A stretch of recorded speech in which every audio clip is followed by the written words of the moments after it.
Hey guys, how's it going? So, you may remember us experimenting with mulching up our cable with the Aldo Zito silent shreader mulcher machine. And this is the kind of thing we got done. It wasn't really cutting our cable. Obviously, some pretty significant pieces of cable in there. But up on Marketplace, which we love, the only thing we like about Facebook is Marketplace, pops up this for $150. So I grabbed this. This is the probably more premium version of the same thing by Ryobi. And look at what this one does.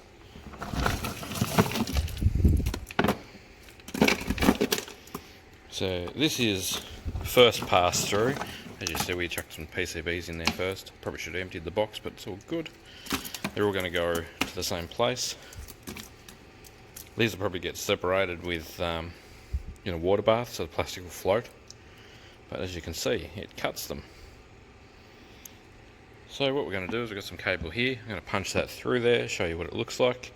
Then we'll throw some of the cable and stuff from there through as well until we've got a nice mix in the bottom here.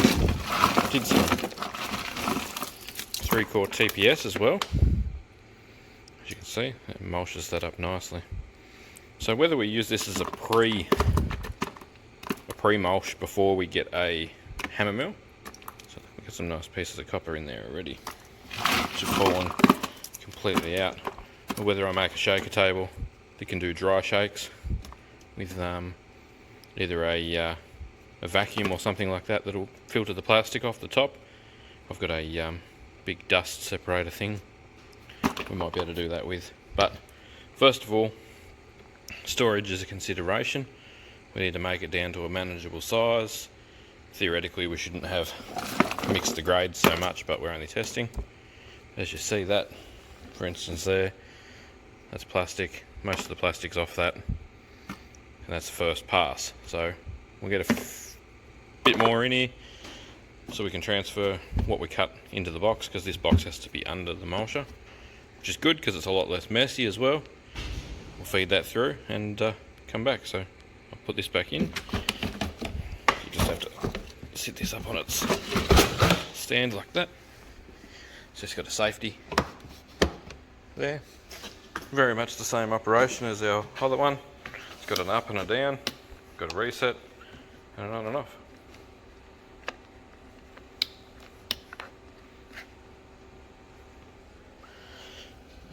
I've unplugged it. No.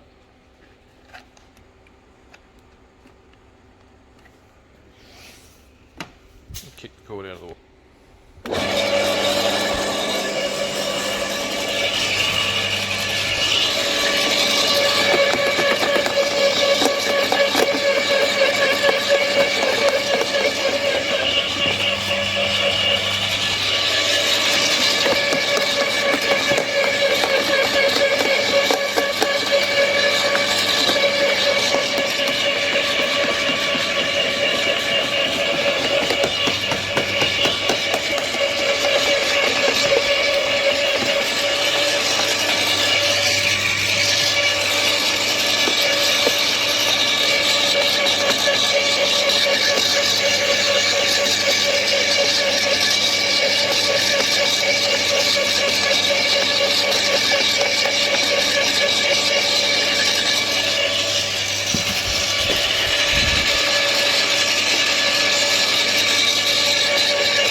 Okay.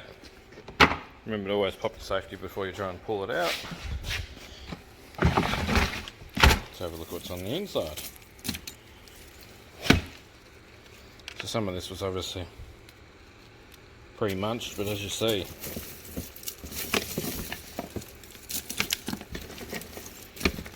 we've certainly made some progress on the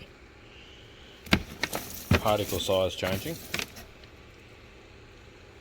So I might just tip that in the top of there, and then we'll just throw handfuls in and see what the second take looks like. So I'll do that now. Alright, so we chuck that in there. Bin's empty. Let's throw a bin in.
Okay, pop our safety.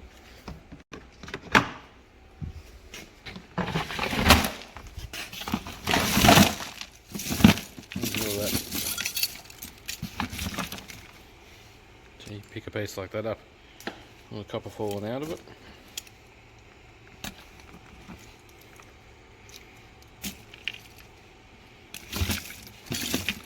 And after 2 passes, you probably get most of the plastic off. There's lots of shorter chunks in here with most of them hanging with no plastic in them.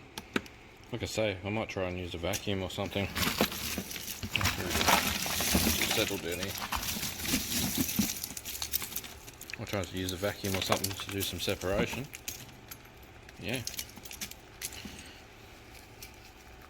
Now that had a bit of Telstra rope tied to it, must have been a pull. I wonder why it was so sticky.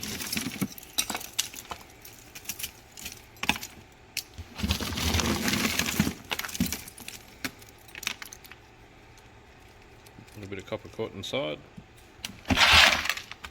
But I'll just shake this box for a sec and I'll come back. Alright, we give it a bit of a side to side, up and down shake. And straight away you can see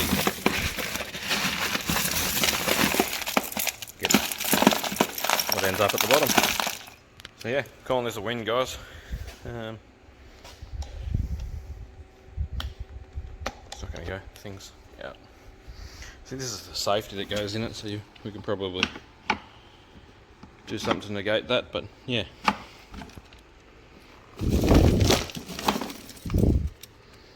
see how well it shreds it. So we'll clean this out. I'm gonna have a go with aluminium wire in the next video. I've got some big pieces of aluminium cable which I want to melt into ingots, and yeah, looking at furnace options at the moment, and we'll get that underway very soon. And yeah, thanks for watching. Ryobi Super Shredder versus copper cable.